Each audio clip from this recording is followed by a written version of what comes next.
You are watching Facto News। Pegasus phone hacking के मामले में सरकार को जिम्मेदार ठहरा रही विपक्ष। स्वागत है आप सबका फैक्टो न्यूज में और मैं हूं अपूर्वा। कोरोना संकट, महंगाई और अन्य तमाम बड़े मुद्दों के बीच संसद के मॉनसून सत्र में जिस मामले पर सबसे ज्यादा बवाल का असर है वो है फोन हैकिंग का मामला। बीते दिन अंतरराष्ट्रीय मीडिया द्वारा जारी एक रिपोर्ट में दावा किया है कि पेगासस स्पाईवेयर द्वारा भारत में कई पत्रकारों, नेताओं और अन्य सार्वजनिक जीवन से जुड़े लोगों का फोन हैक किया गया है।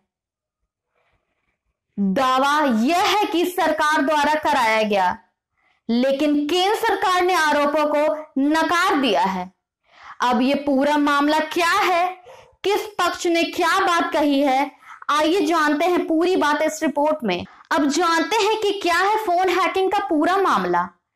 रविवार रात को एक रिपोर्ट सामने आई जिसमें दावा किया गया है कि इजराइल सॉफ्टवेयर पेगासस की मदद से भारत के करीब 300 लोगों के फोन हैक किए गए हैं।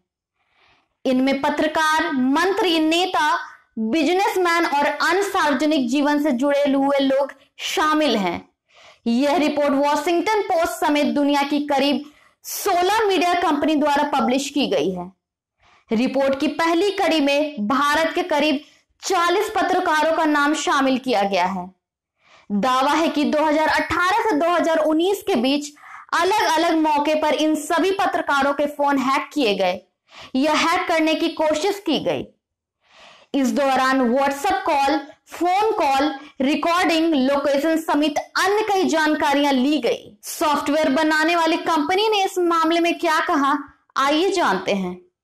पेगासस स्पाईवेयर एक ऐसी सॉफ्टवेयर है जो व्हाट्सएप जैसे ऐप समेत फोन में अन्य और एप्लीकेशंस को भी हैक कर सकता है। यह software Israeli company NSO group द्वारा डेवलप किया गया है। इस रिपोर्ट के सामने आने के बाद एनएसओ ग्रुप ने अपनी सफाई दी है। कंपनी के मुताबिक मीडिया रिपोर्ट्स में जो आरोप लगाए गए हैं और जिन मुद्दों की बात की गई है वह पूरी तरह से गलत है। इस मामले में विपक्ष ने केंद्र सरकार को घेरा। देखा जा रहा है कि रविवार रात को हुए इस खुलासे के बाद से ही इस मसले पर विपक्ष आग बबूला है। कांग्रेस नेता राहुल गांधी द्वारा इस मुद्दे को लेकर प्रधानमंत्री नरेंद्र मोदी पर निशाना साधा है, जबकि अन्य राजद, टीएमसी समेत अन्य पार्टियों द्वारा इस मसले पर संसद में नोटिस दिया गया। संसद के मॉनसून सत्र के ठीक पहले हुए इस खुलासे की गूंज संसद के दोनों सदनों में गूंज सकती है।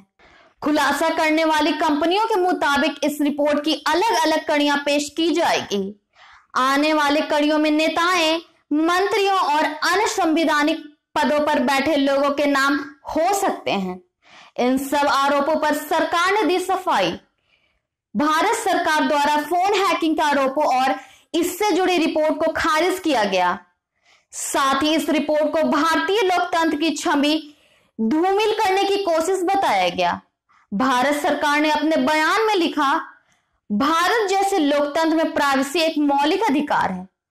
ऐसे में जो रिपोर्ट सामने आई है वह पूरी तरह से गलत है। रिपोर्ट्स को अपने अनुसार तैयार किया गया जिसमें जांचकर्ता, ज्यूरी सब खुद ही हैं।